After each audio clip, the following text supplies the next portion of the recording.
Matthew 8. When he came down from the mountain, great crowds followed him. And behold, a leper came to him and knelt before him, saying, Lord, if you will, you can make me clean. And Jesus stretched out his hand and touched him, saying, I will, be clean. And immediately his leprosy was cleansed. And Jesus said to him, See that you say nothing to anyone, but go, show yourself to the priests and offer the gift that Moses commanded, for a proof to them. When he entered Capernaum, a centurion came forward to him, appealing to him. Lord, my servant is lying paralyzed at home, suffering terribly. And he said to him, I will come and heal him. But the centurion replied, Lord, I am not worthy to have you come under my roof, but only say the word, and my servant will be healed. For I too am a man under authority, with soldiers under me. And I say to one, Go, and he goes, and to another, Come, and he comes, and to my servant, Do this, and he does it.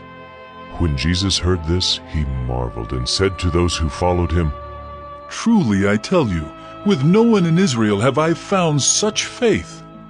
I tell you, many will come from east and west and recline at table with Abraham, Isaac, and Jacob in the kingdom of heaven, while the sons of the kingdom will be thrown into the outer darkness.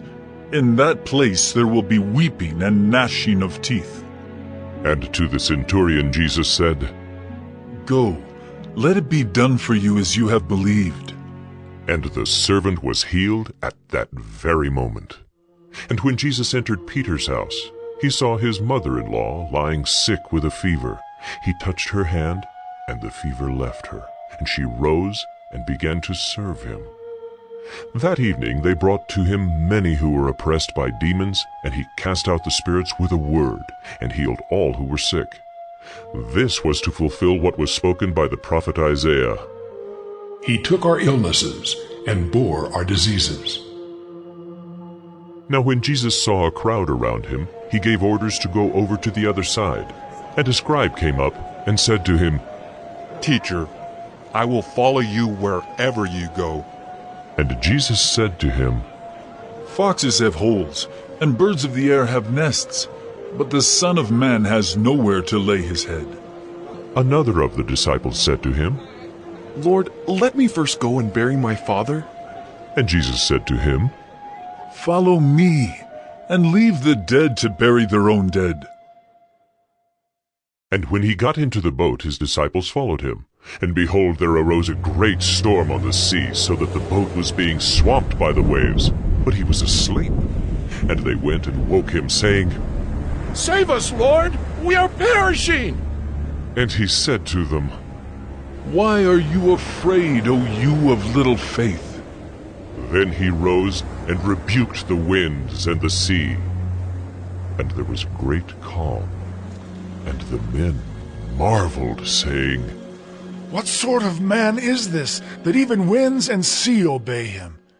And when he came to the other side, to the country of the Gadarenes, 2 demon-possessed men met him, coming out of the tombs, so fierce that no one could pass that way. And behold, they cried out, What have you to do with us, O Son of God?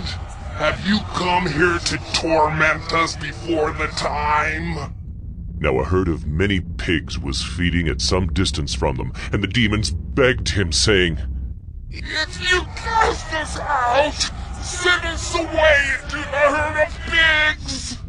And he said to them, Go. So they came out and went into the pigs, and behold, the whole herd rushed down the steep bank into the sea and drowned in the waters.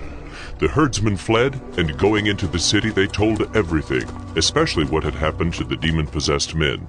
And behold, all the city came out to meet Jesus, and when they saw him, they begged him to leave their region.